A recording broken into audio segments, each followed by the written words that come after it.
The media, we've been talking about this. They're so upset. They're so upset about this darn ballroom. I mean, every time I turn around, I see another person really upset about the stupid ballroom. Rachel Maddow, there was a great meme. I will show it to you. If you didn't see it on Friday, you get to see this because it's actually really, really funny. That came out about her. But it's like nonstop. All they can talk about is the stupid ballroom. And it's like, guys, look, he took over the East Wing, which, by the way, really hadn't been touched since 1970 when Rosalind Carter redid it, so it could become the First Lady's Wing. So it's always historically been the First Lady's Wing. And he said, you know what, we're getting rid of this.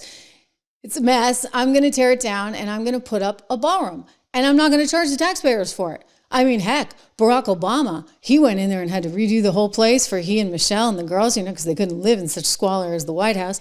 They redid it to the tune of $375 million. In today's dollars, that would be about $550 million adjusted for inflation.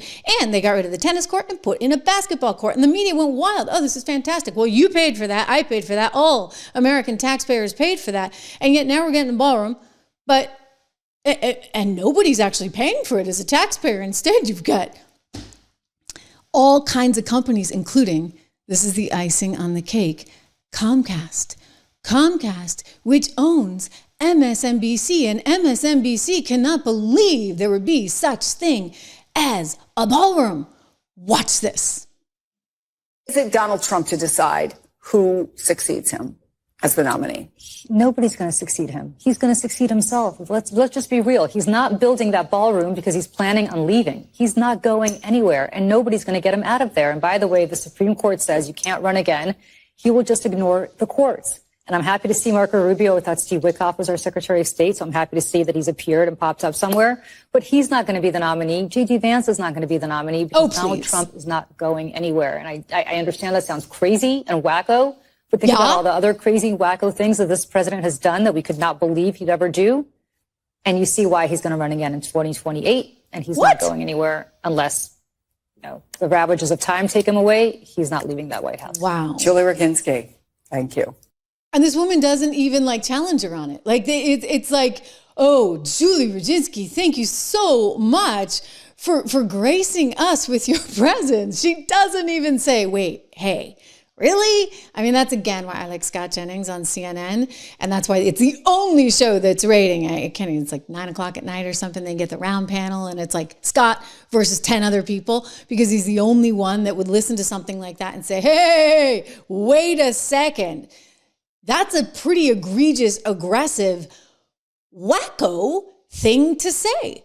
But this is what they did all along, and they're doing it over and over and over again. Oh gosh, I saw something with Biden today. I don't even want to torture you with it. But he's on and on about the demise of democracy. I'm like, for goodness sakes, guys, give it up. You already did that. Okay, you tried that. Didn't work, right? What happened? Oh gosh, Trump got elected again. He won the Electoral College.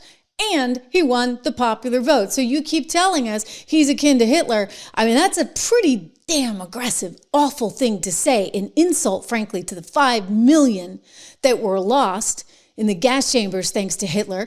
An insult to all of our allies and to all of our soldiers that we lost. I mean, what a crazy, wacky, disgusting thing to say. And they just it rolls off their tongue. I'm like, come on. And now there's this idea that somehow the ballroom is related to him staying on. You got to be kidding me. I just want to point out, check out that donor list, okay? So you got donors like Apple, donors like Amazon. We've got Caterpillar, Coinbase. Look at them all. Google, everybody's on this. Meta, everybody's giving money. What do you know? Wow, wow, wow. Including, you go up to the C's. Who do you see? Comcast. Okay, Comcast, you guys. Comcast owns MSNBC. The clip I just showed you was on MSNBC. So, of course, everybody's having some fun. And if you haven't seen this yet, it is well worth just getting a quick chuckle out of because Rachel Maddow, this is the AI meme. When she finds out, oh, gosh darn it, Comcast is a benefactor of the ballroom. Oh.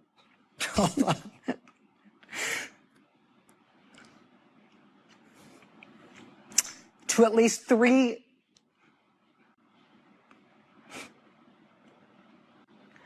Can we put up the graphic of this? Thank you. Do we have it?